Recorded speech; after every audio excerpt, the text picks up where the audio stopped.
இந்த இந்த பொருட்களை பார். ஒரு காலத்தில் மிகவும் ஆசையுடன் இவைகளை வாங்கி வந்தார். அது எப்படி என்றால், இதை பார்த்து நானே பொறாமைப்பட்டிருக்கிறேன். இப்பொழுதெல்லாம் ஒரு முறை கூட இவற்றை ஏறெடுத்தும் பார்ப்பதில்லை. எப்பொழுதும் ஷெகன்ஷாவிற்கு இதுதான் பழக்கம். கடினமானது என்றால் முழு முயற்சியுடன் அதை அடைந்து விடுவார். அந்த பொருள் அவருக்கு கிடைத்தவுடன் அதை எங்காவது வைத்து மறந்து விடுவார். இந்த அந்தப்புறத்தில் அது போன்ற நிறைய ராணிகள் இருக்கிறார்கள். நீ ஒன்றை அறிவாயா?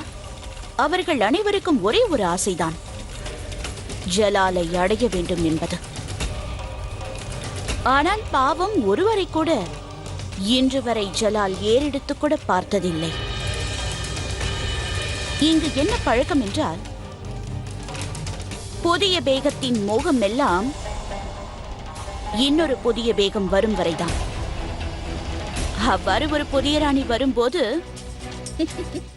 பழைய ராணி இங்கு அலங்கார பொருளாகி விடுவாள். ஆனால் நான், என்னை ஒருபோதும் ஜலால் வெறுத்ததே இல்லை. ஏனென்று தெரியுமா? இந்த அந்தப்புறத்தில் இருக்கும் ஒவ்வொரு ராணியும் ஜலாலை பொறுத்தவரை ஒரு பொம்மைதான். ஆனால் நானும் ஜலாலையே பொம்மையாக பாவிப்பவள். ஜலாலின் வாளுக்கு இந்த உலகம் கட்டுப்பட்டிருந்தால் அந்த ஜலால் எனது கட்டுப்பாட்டில் இருக்கிறார். என்னால் முடியாது என்று ஒன்று கிடையாது. நான் மட்டும் நினைத்தால் இந்த நிமிடமே சுலபமாக இந்த மாளிகையை விட்டு உன்னை வெளியே துரத்த முடியும். நான் சொல்வதை நீ கேட்கவில்லை என்றால் பிறகு நான், ஜலாலுடைய பார்வை உனது பக்கம் திரும்பாதபடி நான் செய்து விடுவேன். அதனால் உன் விளையாட்டை என்னிடம் வைத்துக் கொள்ளாதே. தங்களுக்கு அவ்வளவு நம்பிக்கை உள்ளதா? தாங்கள் ஒரு வார்த்தை கூறினால் ஷெஹன்ஷா என்னை ஏறெடுத்து பார்க்க மாட்டாரா? ஆம், நீ மட்டும் எனக்கு தலை வணங்காமல் இருந்தால் கண்டிப்பாக இது நடந்தே தீரும். அப்படி என்றால் சரி, நான் தங்களிடம் சரணடைந்து விடுகிறேன். அதற்கு பதிலாக நீங்கள் கூறிய வாக்கை நிறைவேற்ற வேண்டும். கவனமாக கேளுங்கள். உங்கள் ஷெஹன்ஷா என்னை ஏறெடுத்து பார்க்காமல் இருக்க வேண்டும். அவருடைய எண்ணத்தில் கூட தங்களின் ஆதிக்கம் இருக்கிறதல்லவா? அப்படி என்றால் கவனமாக கேளுங்கள். அவருடைய எண்ணத்தில் கூட என் சிந்தனை வராமல் பார்த்துக் கொள்ளுங்கள்.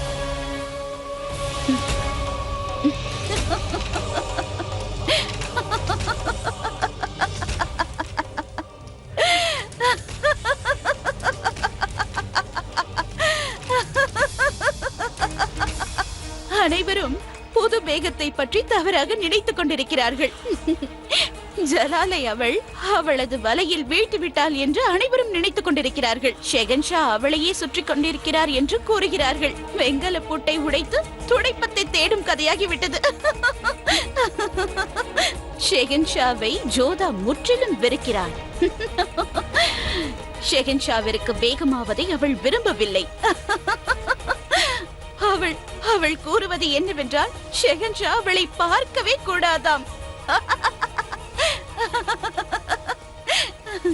இவ்வாறு சிரிப்பதை சற்று நேரம் நிறுத்துங்கள் ருக்கையா பேகம்.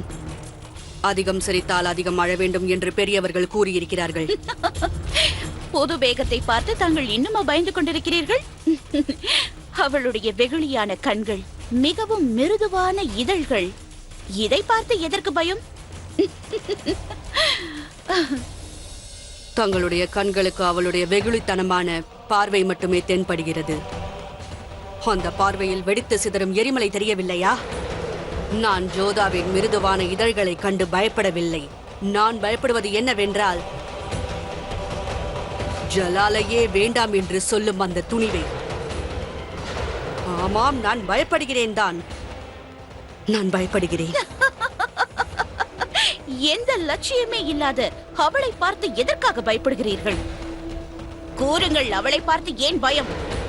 எனக்கு இப்போது என் தாயின் நினைவு வருகிறது. அவர் எனக்கு ஒரு பாடத்தை கற்றுக் கொடுத்திருக்கிறார். நாம் எப்பொழுதும் 2 வகையான மனிதர்களை கண்டு பயப்பட வேண்டும் என்று கூறியிருக்கிறார். ஒருவர் எதையும் கண்டு அஞ்சாதவர்கள், மற்றொருவர் எதையும் அடைய வேண்டும் என்ற லட்சியத்தை கொண்டவர். இவர்கள் இருவரும் ஆபத்தானவர்கள். அவளால் என்ன செய்ய முடியும்?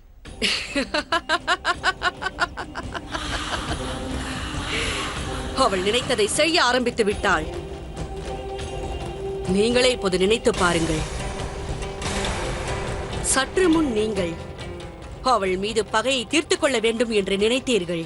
ஆனால் ஒருமுறை அவளை சந்தித்த பிறகு தங்களுடைய எண்ணத்தை அலட்சியப்படுத்தி இவ்வாறு சிரிக்கிறீர்கள். நான் கூற வருவது என்னவென்றால் ருக்கையா பேகம், இவள் அனைவரையும் விட தனித்துவம் வாய்ந்தவள். அதனால்தான் நான் அவளை பார்த்து பயந்து கொண்டிருக்கிறேன்.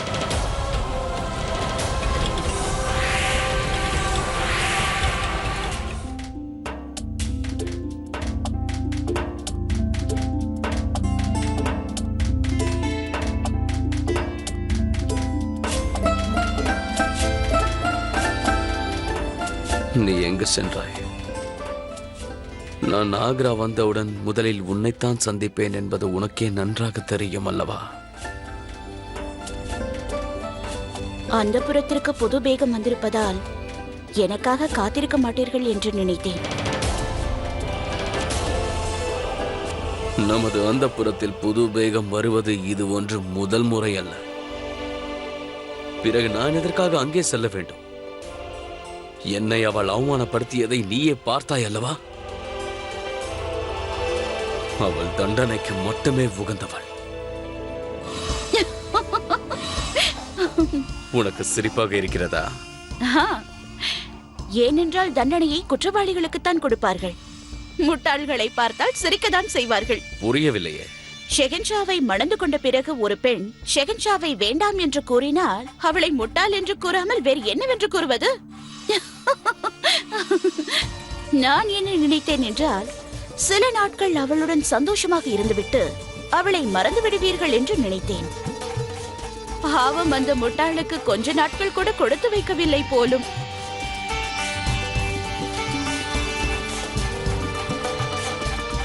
அவள் உன்னிடம் என்ன கூறினாலோ தெளிவாக கூறு. என்னிடம் அடிபணிந்து போக அவள் ஒப்புக்கொண்டு விட்டாள். ஆனால் ஒரு நிபந்தனைக்குட்பட்டு. நீங்கள் அவள் பக்கம் செல்லக்கூடாதென்று. மறந்து கூட உங்களுடைய சிந்தனையில் அவள் நினைவு வரக்கூடாதா? சற்று கூட யோசிக்காமல் கூறிவிட்டாள். உங்களை அடைய வேண்டும் என்ற எண்ணமே இல்லையாம். உங்களால் ஆக வேண்டியது அவளுக்கு ஒன்றுமே இல்லையாம். இனி தாங்கள் தான் முடிவெடுக்க வேண்டும். அவள் எங்கிருந்து வந்தாளோ அங்கேயே அவளை விட்டுவிட்டு வருகிறீர்களா, இல்லையில் தாங்கள் செய்த தவறுக்காக வாயை மூடிக்கொண்டு சும்மா இருக்க போகிறீர்களா?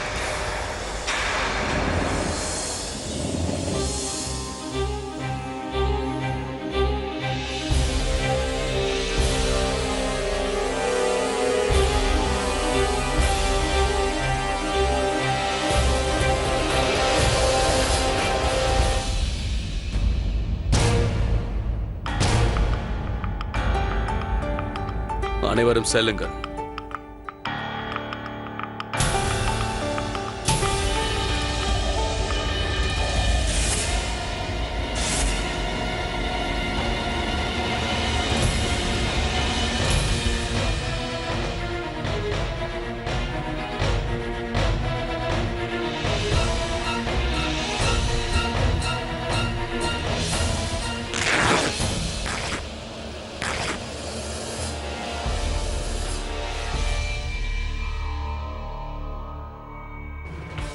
தங்களுக்கு அவ்வளவு திமிரா?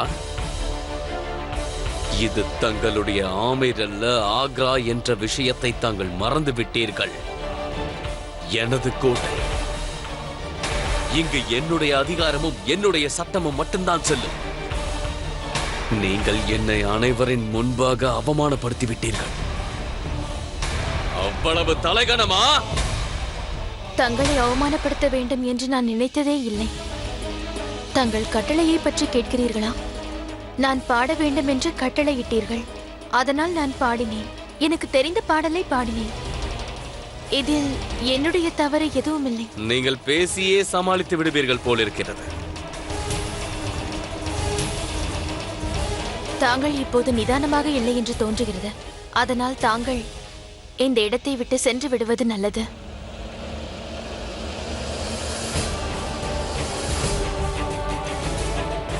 என்னுடைய அந்தப்புறத்திலிருந்து என்னையே வெளியே போக சொல்கிறீர்களா? ஏனென்றால் நான் நிதானத்தில் இல்லை என்பதாலா? தங்களுக்கு ஒரு விஷயம் தெரியாது என்று நினைக்கிறேன். போதையில் இருப்பவன் எப்பொழுதும் உண்மையைத்தான் பேசுவான். ருக்கையா பேகத்திடம் ஏதேதோ கூறினால் நான் உங்களை வெறுத்து விடுவேன் என்று நினைத்தீர்களா? என்று நான் தங்களிடம் ஒரு ரகசியத்தை கூறுகிறேன். நான் உங்களை அளவுக்கு மீறி வெறுத்ததால் தான் நிக்கா செய்து கொண்டேன் என்பதை இப்பொழுது தெரிவிக்கிறேன். தங்களின் சிறகுகளை வெட்டுவதற்காகத்தான் உங்களை நிக்கா செய்து கொண்டேன். உங்கள் திமிர், உங்கள் அகங்காரம் அனைத்தையும் அடக்குவதற்காகத்தான் நான் இங்கே அழைத்து வந்திருக்கிறேன்.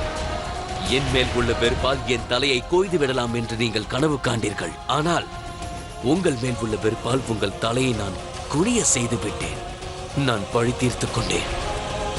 இந்த உலகத்திற்கு முன்பாக மட்டும்தான் நீங்கள் ஷெஹன்ஷாவின் பேகம். அது மட்டும்தான் அவர்களுக்கு தெரியும். இந்த அந்தப்புறத்தில் அவமானம் என்றால் என்னவென்பதை நீங்கள் தெரிந்து கொள்ளப் போகிறீர்கள். பலர் என்னை பார்த்தாலே அந்த பயத்தில் உயிரை இழக்கிறார்கள். ஆனால் தாங்கள் மட்டும் உயிருடன் உள்ள பிணமாகவே இருப்பீர்கள். உலகத்தின் பார்வையிலிருந்து நான் உங்களை காப்பாற்றி விட்டேன். ஆனால் என்னிடமிருந்து உங்களை யாராலும் காப்பாற்ற முடியாது. தேவையில்லாமல் இவனை ஏன் பெருத்தோம் என்று நீங்கள் தினம் தினம் எண்ணி வருந்த போகிறீர்கள். இதுதான் தங்களுக்கான தண்டனை.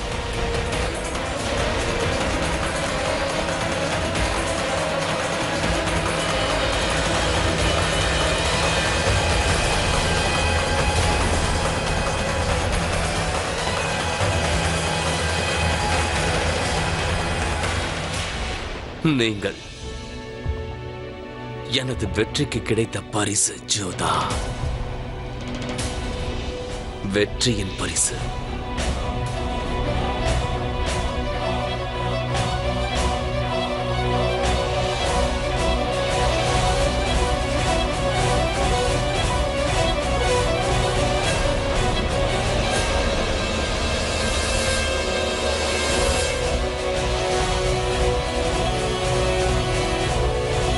இவ்வாறு செய்வது சரியல்ல. என்னை வற்புறுத்துவதற்கு தங்களுக்கு எந்த அதிகாரமும் இல்லை. நான் உங்களுடைய கணவன். எனக்கு உங்கள் மேல் முழு உரிமை இருக்கிறது. நீங்கள் என்னை விட்டு எப்படி விலகி நிற்க முடியும்? நான் என்ன விரும்புகிறேனோ அதை செய்ய முடியும். ஆனால் செய்ய மாட்டேன். நான் உங்களை தொடக்கூட மாட்டேன். ஏனென்றால் நான் உங்களை தொட்டுவிட்டால் தங்களின் தராதரம் உயர்ந்துவிடும். நான் உங்களை விரும்பினால் உங்கள் தலைகணம் இன்னும் அதிகமாகிவிடும். நான் தங்களை காதலிக்கிறேன் என்று எண்ணுவீர்கள். ஆனால் என்றும் அந்த எண்ணம் உங்களுக்கு வரவிட மாட்டேன்.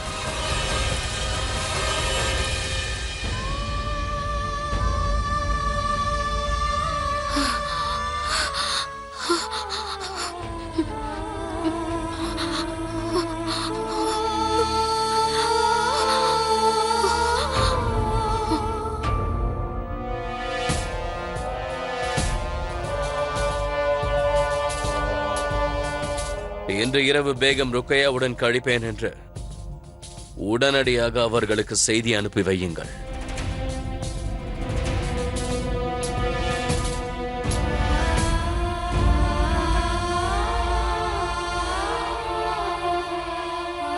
ஆமேரின் பாதுகாப்பிற்காக என்னை பலி கொடுத்து விட்டேன் என்று எண்ணினேன். ஆனால் உண்மை என்னவென்றால் ஜலால் என் வாழ்க்கையை நரகமாக்குவதற்கு தான் என்னை திருமணம் செய்துள்ளார். அவர் கோபத்திற்கு இரையாக்குவதற்கு தான் என்னை திருமணம் செய்துள்ளார்.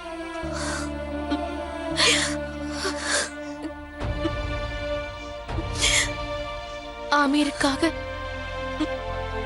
ஆமீரின் நன்மைக்காக என் வாழ்க்கையை எப்படியாவது அமைத்துக் கொள்ளலாம் என்று நினைத்தேன். ஆனால் இங்கிருக்கும் ஒவ்வொரு நிமிடமும் எனக்கு எரிமலை மேல் இருப்பது போல் இருக்கின்றது. ஆமீருக்கும் செல்ல இயலாது. இதற்கு பதில் திருமணத்திற்கு முன்பே நான் தீக்கு இரையாகி இருக்கலாம். இனி என் வாழ்க்கைக்கு எந்த உத்தரவாதமும் இல்லை. எனக்கு இறப்பதற்கும் அதிகாரம் இல்லை. இப்பொழுது நான் என்ன செய்ய வேண்டும் என்று எனக்கு தெரியவில்லை.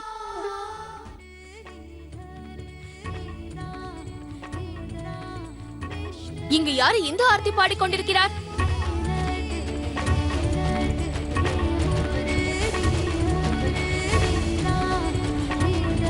யார் அவர்?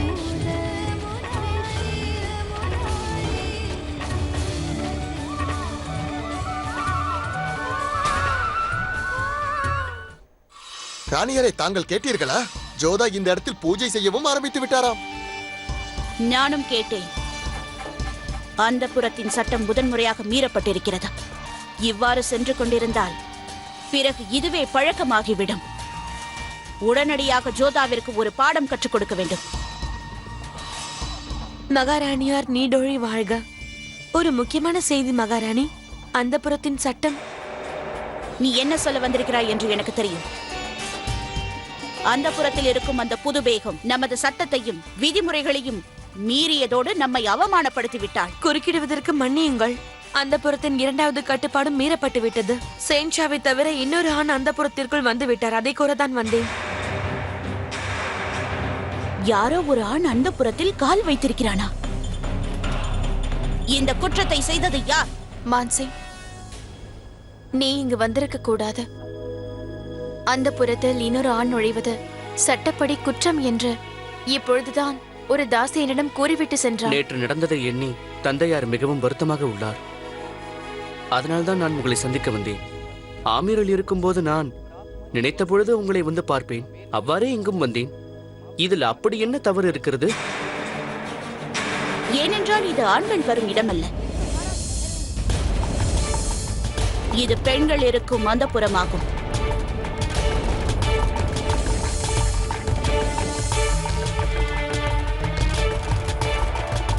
உங்களுடைய சட்டம் இங்கு செல்லாது. இங்கு நாங்கள் வைத்ததுதான் சட்டம். அந்த கட்டுப்பாடுகளின் அடிப்படையில் ஷெஹன்ஷாவை தவிர எந்த ஆணும் இங்கு நுழையக்கூடாது. இவன் என்னுடைய அண்ணன் மகன் ருக்கையா பேகம். அதுவும் அண்ணனின் மகன் மகனுக்கு சமமானவன். உறவினர்களில் இருக்கும் ஆண் கூட இந்த அந்தப்புரத்தில் நுழைய அனுமதி இல்லை. இவன் விதிமுறைகளை மீறி இருக்கிறான். ஆகையால் இவனுக்கு தண்டனையை ஷெஹன்ஷாவே வழங்குவார். இவன் இன்னும் சிறியவன்தான். குற்றவாளிகளின் வயதை பார்க்கக்கூடாது. கவனிக்க வேண்டியது அவன் செய்த குற்றத்தை மட்டும்தான். இவனை இழுத்துச் செல்லுங்கள்.